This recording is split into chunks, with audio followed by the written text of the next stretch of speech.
Hey guys, it's Micah from Sapulpa Times here with another special segment of the Timeloop show. I've got Elizabeth Nicolas here with me, Hi. the city councilor for Ward 1 and is up for election Mhm. this time. And your election is going to be February the 10th, That is right? correct. And we've got a couple others that are running against you. One of them we've already met, Brandon Mall. We did the interview with him a couple of weeks ago. That's out on our YouTube channel. If you haven't seen it yet, you can go watch that.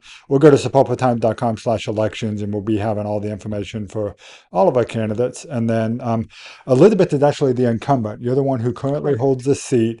And but before we get into like the election stuff, we're all feeling pretty good right now Yes. because like a couple of hours ago, we cut the ribbon on Dewey Avenue, Mhm. and it's not quiet anymore. It was quiet for Wait a minute. yeah, yeah. And now we got cars driving by, and you can hear them outside. And I don't know if I like it or not, honestly. No, I You'll like get it. used It's to it. fine. It's great. But I mean, that's got to feel like a weight off your shoulders, I'd imagine. It does. It does. I mean, it it seems like it's been a long process, but we knew ahead of time it was going to be. We didn't expect all the rain. We didn't Right. expect, the delays that we had, but I think it's going to, I think it's going to be great for downtown. I think we all get used to it. We don't, hopefully, don't walk out in front of those cars that we're not used to being there Yeah. because we've had I so much mentioned that fun. this morning. That was going to be what I would do. Yeah. Yeah, we've had so much fun being able to walk, across the street and back and forth, and now we go to the crosswalk, and yeah, Yep, got to use those crosswalks now for sure. Welcome, and thank you, thanks for sitting down with me to thank do you. It's this. my pleasure. Really happy to have you here, and glad it's a little different than talking to a candidate because you're the incumbent, so you got the experience True. in the seat. And so we will start with that. So you actually reminded me when we were just starting that I hadn't realized. So this isn't technically a re-election campaign. It's Correct. an election campaign because you were appointed. Appointed by the mayor and council. Right. So for those of you who aren't aware how city government works, that is what happens. If a city councilor resigns or is unable to continue their duties, which the city councilor in that seat before, Mhm. John Suggs, had resigned, and so you were appointed Correct. by the mayor and the city council, and Mhm. then approved, and then you've been serving for how long now? About 3.5 years. Okay, so you came into it. So by the time that you got here, 2020 Hmm. Geo bond had already Already been started. voted on. Yeah, and you were basically kind of there to help see through the remainder of the Implement budget. some of we were at that stage where we were starting to, I mean, some of the 2020 bond issue projects had been started, like the fire station. Right, I came and that was a ribbon cutting that we got to do that the fire station had already been built. So some things had already sort of got going and some things we were still in the process of, like Dewey Street. We hadn't picked I guess the design, so to speak, right. yet. That hadn't been Yeah. fully settled yet, Right, and then even later you would find out, well, we're going to push it another year to right. try and get some other things happening, and Grant then money. yeah, right, yeah, because everything went up in price. So yeah, it Absolutely. came along at a great time, Elizabeth. Yeah, it's been great. It really has. We've got so many wonderful things going on in Sapulpa. We really do. Yes, we do. And I think a lot of others are finally going to start to see that now I that we've hope got so. this wrapped up. So I kind of jumped ahead a little bit. I want to Mhm. start by let us get to know you a little bit. How long have you been in Sapulpa? I was born here at the hospital. That kind of tells you how old I am. Okay. I lived here my entire life. Let's see, I taught school 30 years at the same school. Okay. Um, see if I've got my cheat sheet here. Oh, my father was a Sapulpa police officer. He Okay. spent his entire career here. Um, I retired in 2019, and in 2022 was when I got the phone call about joining the city council. Okay. Did you ever have any kind of aspirations to be on a city council I had before that? never thought about it. Never even thought about it. Never thought Okay. about it. All I, right. I was kind of shocked to get the phone call, and then I got another phone call, and would you meet with us? And I said, well, give me a few days to think about it, and I did, and I decided, well, it's no harm in meeting these nice folks. I didn't know any of them. And Didn't know any of them. no, Okay. Okay. I didn't know any of them, and not personally. I knew who they were, Okay. from meetings and following along with, uh, Sapulpa Times, Sapulpa Herald, following along with the news. But I knew who they were, but I didn't know any of them personally. Okay. Well, so that kind of leads me into my next question, which was going to be what compelled you to run for city council in the first place, which didn't actually happen. Right. You were appointed, so you weren't run. But so I don't know if we want to reframe that question to be like, what had made you decide to go ahead and continue to run for city council? I love Sapulpa. I love my hometown. I've never wanted to leave.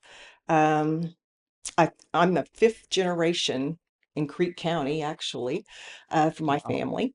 So we've been here a long time. I love Sapulpa. I just think I love that hometown feel. I think sometimes I say we're kind of like my dad being a police officer, kind of refer to Mayberry. Mhm. And then Yeah. other people tell me, no, it's more like Bedford Falls. And so we, Hey, I'll take either one of those. right, right. Yeah, I hear, So and I do hear both of those.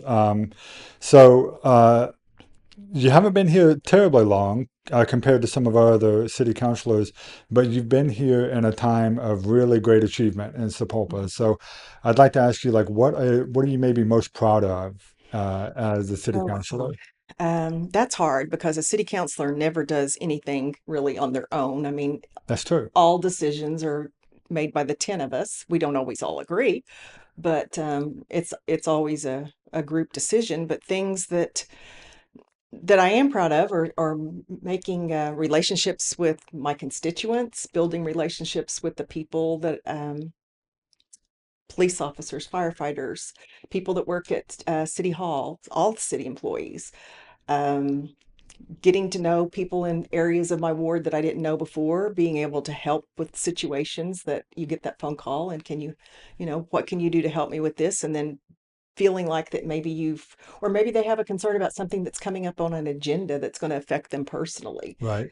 And that's always rewarding when you can feel like that you're listening to someone, you're trying to put yourself in their shoes, and you go back to council and say, well, let's look at it this way. Let's think about it like this. So you feel like you're actually doing what a city councilor ought to do as far as taking the concerns of your constituents and then bringing them to the city council. I feel like that. I think that's one of the things I'm most proud of. I feel like that I'm very accessible. My cell phone number is on the City of Sapulpa website when you look up your city councilors. Mhm. My web address, of course. I That's one of the things I pride myself on is being, you know, Accessible. yeah. Yeah, I've never had a hard time getting a hold of you. I know that. Yep, that's I'm nice. always around. Yeah. Okay, so do you have any, in terms of being proud of the things as city council, do you have any achievements that the city, like things that the city council passed or maybe didn't pass or whatever, that really There's a come to lot to mind? choose from there. Yeah, I know there Um, is, especially over the last several years. the Dewey Street project was a decision. I don't know that people understand that counselors take these, decisions to heart. I mean, Hmm. some decisions are easy, some decisions we agonize over and try to, realize, which way to go, what's the best choice. But I think it's turned out great. Um, Being able to see some of the things like we broke ground on Booker T. Washington recently, that was Right. great. Yeah. Um, Trying to think of some others. Just, I mean, even simple things, Micah. Just like I had someone reach out to me recently and she had a safety concern. And the concern was about a four-way stop here in town that was concerning to that person. Okay. And I brought it to the next council meeting and said, can we, we've talked about this intersection before. Can we talk about it again? I'm still hearing, concerns. Okay. We're getting that stop sign. I think I Joan, know which intersection you're talking about too, if it's the one that you guys talked about last week. right. And Okay. Miss Riley took that concern to our police department and it was reevaluated, looked at again. I'm sure they looked at how many accidents, things that are going on in that area, and they've decided that that area should have a four-way stop sign. It's things like that. I'm like, I hope that helps. I Yeah. hope that I think that's great because a lot of folks, I don't know. I feel like, especially if they don't come to the city council meeting. Now, this is me talking, guys, but they feel like that everybody meets and then they disperse and they're not sure what happens, but all I know is they're taking money out of my check every time, to pay Mm, their taxes or whatever. And uh, it's just a shame that too many people don't consider the city staff and the city council until they have a complaint.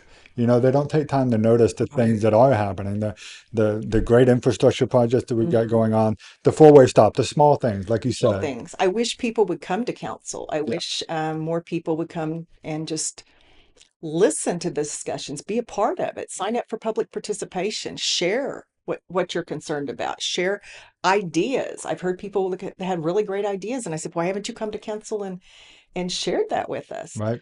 Unless you hear from your constituents, you don't, something maybe I would have never thought of, but we love it when people come. Yeah, me too, actually. It's always great to have people participate. And I always feel like, I mean, if you're someone who really wants to see a change in the community or Mhm. something, I mean, that's the way to do it. You bring it before the people Right. who can make that change. So, okay, so moving on, I'm really curious to your answer on this. Uh, I know from covering these meetings for the last decade now that some city councilors, they get on and they get a little bit of a sticker shock or something on their first year or so when they figure out how things work. Hmm. And so I'm curious, do you have anything in particular that really surprised you about becoming a city councilor? Yes. Okay. Share One of the that. biggest things, and I think Miss Riley would agree with me on this, but she says that I'm not that patient. I don't think, but things move very slowly. Yeah. Yep. And that's with every city. Things just there's a process. There is this process There's and always procedure. there's a process for getting that stop sign, that we Right. were talking about. You're Yeah. going to have to go through multiple steps, multiple departments. Multiple people are going to sign off on that before that stop sign's ever put in the ground. Right. So things move a little slower, and you don't really realize that until you're there. Um, One of the things that I did learn is back when I started, we got these lovely things called packets that the police department, the police officer would drop by your house. Hmm. And we get the information the same day the public gets the information. We get the agenda the same exact time. And then we have information that's available online to everybody. Anybody can go on our webpage, click on the agenda, click on the information. But when you print it all off, it can be a couple hundred pages It's or a lot. even more, and you Yeah. get it on Friday and the meeting's on Monday. Yeah. And so you prepare, you get your questions, you research. If it's a zoning issue, you may want to get in your car and drive to wherever that issue is about a zoning change and go look at it. So there's a lot more to city council than just showing up at 7 o'clock. A lot of people don't know that we really don't show up at 7 o'clock. Most of the time we show up at 5:30, Right. Because that's the and study because that session. Yeah. study session where our staff gives us, it's more informal. They give us lots of information, updates. We can, we ask lots of questions. Hmm. Um, so there is a lot more to it. There's also training that you have to go through that's mandatory by the state of Oklahoma that you go through, and that's very, very important, very informative. And then there's other things you can go on beyond that. And there's like a convention that you can go and take. Different people will speak. I had some wonderful speakers from different cities that share positive things that's happened in their city and how they accomplished them. And yeah, So it's been like a big learning experience it is a for learning sure over the experience. last And that's why I 3 years. think the experience that I have is important because it is a process to learn all these things. It's a process to build relationships with your city manager, with your city attorney, with um, all the city staff, Hmm. relationships with your constituents that you might not have known before then. I mean, so it's a process, and I'm trying to learn to be patient. I'm not. That's not. I will say that maybe is one of my downfalls. Well, I don't, I mean, yeah, it's funny because the more you get into it, the more you understand why those processes are there and Absolutely that it runs slow kind of for a reason. right. And you start looking at all the checks and balances Hmm. and the And those are definitely important. dotting the i's and crossing the t's that has to happen there. Right. So okay, so I wanted to ask, and I just had another city councilor up in my office earlier this afternoon, Richard Hudson, and we talked a little bit about what things look like for the future, Right. especially now. I mean, 2026 is going to be a great year for Sapulpa. I really do Hmm. believe I that. believe so too. I am curious, what sort of things, or what do you think, city council specifically? I don't know if you guys have had conversations about this or not. What do you think is coming for the future of Sapulpa? If you win re-election, what does the city council have in In store? front of us. Yeah.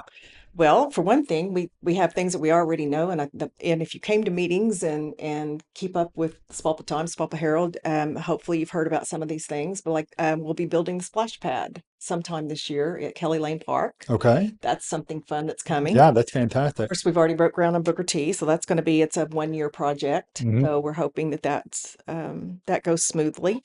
Um, One thing that I think we're going to continue to work on, that it's probably not going to happen overnight, is Town West, or the Edge, as The we now Edge call District, it, right? Yeah. and trying to improve that area of our city. We'd like to attract some wonderful businesses there, so to expand our tax base. Okay. That's how the more sales tax we bring in, that's how we fix your street. That's Right. how we pay our firefighters, our police officers, our city employees. That's how we do everything in the city is through sales tax. Okay. So you can expect that maybe that without taking their eye off of, downtown proper, we're going to start to shift the focus a little bit more on the Edge District and start to revitalize that. I know they've already got a master plan in We place for do. that. Yep. And I think they were waiting to get through this geo bond before they Mhm. really started We also with that. have, and I know this has been a topic of conversation on social media a lot lately, is the streets. Hmm. And I can tell you Streets that, and sidewalks. right, Yeah. and we do have sidewalks planned for Water and Park Street Okay. from Lee to Hobson. And that's in the design phase. You wouldn't think that you need to design sidewalks, but there are engineering things that have to be Oh, done yeah, that there get are. back to that. Things don't happen as quickly, maybe, as you want them to, but those will be started. I can't tell you when because it depends on where we are in the design phase, and then we put things out for bid. That's a process. There's a legal process to that, how many days it has to be out for Yep. bid, Yep. and we'll see when we can start. I hope we get them soon, but we're getting them. Yeah. Well, and I believe, I think it's safe to say this year, probably. I'm going to say that Okay. just based on, I mean, I My hope I'm not speaking out of turn there, but I the know it's like you said, there's process because there's already been the grants and stuff have already been awarded for right. those, right? I think our only concern is where are we going to be at as far as time, and we don't, what is the contractor going to tell us that the amount of time it's going to take? We Yeah. don't want to start a project and not be able to finish it again before the Christmas shoot because Right. there'll be so many people downtown. That's exactly it. Yeah, it's funny how much that we have to take that into consideration now. It's like, Right. can we get it done before the shoot opens? Right. If it's something that affects the shoot. And we couldn't So, do it during, you know, we wouldn't want everything torn up at the same time. So we didn't even attempt to start them before while we were in the middle of Dewey Street. So, right. so now Yeah, that let's we've let people completed that, enjoy this. we hope that we'll get on to those next. But another thing that I think that we're all working towards, 'cause I think every city councilor is concerned about, are the streets. Everybody wants their street fixed. We all do. We've gone from, I believe, the figures are correct. We spent about 300,000 on streets in 2020, and we're up to over $2 million that we've allocated so far this year. Okay. Just on So street repairs. And, absolutely. and I don't know if I think you'll probably remember this, Micah, that like I said, wish more people came, that the city council was kind of tasked with by our city manager to bring in a list of everything, not just our ward, but anywhere in the city that we wanted to see repaired as far as street repairs. And we compiled that list. She took it, she sat down with her street department people, budget. And it was phenomenal that every person's item on their list, and we weren't limited to how many we could turn in, all that's going to be addressed and has already started. oh wow. Okay. Well, fantastic. So if you're one of the ones who's been waiting on street repairs or something, Hopefully. chances are that that's And probably that coming doesn't up. mean that's what we're limited to. I mean, if someone has a problem on their street, we still want you to call, pick up the phone, let us know, call your city councilor, call City Hall. Yeah. Let us know that there's an issue. It doesn't mean it's just limited to that, but that's at least one thing that, we're working towards. Yeah, I do want to put a little bit of the responsibility on the folks who are watching, the voters, especially, I mean, they kind of rely on you guys to tell them stuff, Mhm. especially if that's not a street that you live on or something. We all do the same stuff as far. Now, I know that you're different as a city councilor. You do, like you said, you drive out to the area if there's going to be a zoning Mhm. change, and I'm sure you drive around your ward and stuff. But I Correct. mean, like everybody else, we have our routines and we've got our route that I Exactly. take to work and back home and stuff. And so it's easy for stuff to fall through the cracks. For me, that I'm sure that would happen. Mhm. So you mentioned earlier, as we were talking about how you've worked on building those relationships, and you mentioned that it was really good to kind of get to know some of your constituents that you didn't Mhm. get to know before. And I can't help but notice that you built a really strong relationship with two departments in particular, who have officially endorsed you for your run as city councilor again, and those were the fire department, right? Mhm. And what was the other one? The police department, the FOP, has endorsed me, and I couldn't be more honored because I feel like a lot of these men and women know me. Hmm. Um, I think my voting record stands for itself. I think that anytime that I've had the opportunity to support Good. the police or the fire on on council, that I've done that. I'm really, I supported the flock cameras when those were brought to us. Yeah. I know Chief Reed has compiled a list of things for me, telling me that how useful they've been and all the things they've done. And I know that I believe, if he can correct me if I'm wrong, but I believe the very first big thing that we used the flock camera for was actually we had a murder here in Sapulpa, which is very unusual. Yeah, that doesn't happen often. That No, was a big news day for us. and fortunately, the flock cameras were beneficial to our department Hmm. for that, and they were able to apprehend that suspect. So Through the use of through the that. use of those flock cameras, Yeah. Which you guys approved as city council, right? yes, The we implementation of did. those. So, okay. Well, that's got to be a check mark in the win column for sure, I Right, think. and there's So, just been so many other things that I don't think we always hear about because anytime that the police department is looking for someone, I mean, I think that it could be an elderly person, it could be a missing child. There are many more uses than just stolen cars and things like that. right. Yeah. No, they're very helpful. And yeah, so I'm glad that you brought that up because that's a good one. And that it's completely understandable why you would have got the support of both of those I'm organizations. very honored to have their So, support. It means so much to me. yeah. Well, the last question I had in mind for you here was we talked, I kind of touched on this a minute ago, Hmm. but we have folks that are watching who may be interested in learning more about city Hmm. council, how the city government works. What kind of advice do you have for them if they're interested in learning more about that? I would love for them to come to city council meetings first and third Monday. The meeting starts at 7. If you want to come to study session, it starts at 5:30. Um, I sometimes people will say, "Well, I didn't know about that," or "I didn't hear about that," and then my go-to thing is people have heard me say many times is, "Where are you getting your news?" And sometimes I get this blank Uh, look, like, "Well, I'm not." Well, that could be part of the problem. I mean, where are you getting your news? If you're not hearing about things, um, hopefully you'll start getting Sapulpa Times, the Sapulpa Herald. If always call City Hall if you have a question. yeah. Attend a meeting. It's very open. There's lots of discussion. I know you're there a lot. Yep. Just about So every time. things just don't, some people I think feel like things just happen behind closed doors, and that couldn't be further from the truth. Right. That's actually exactly the opposite. Exactly the opposite. Things are discussed and discussed, and then when you wonder when somebody brings something up and says, "Well, I've never heard about that," or "I didn't know that was going to happen," it's a shame because I know you and the Sapulpa Herald cover these things every meeting. Hmm.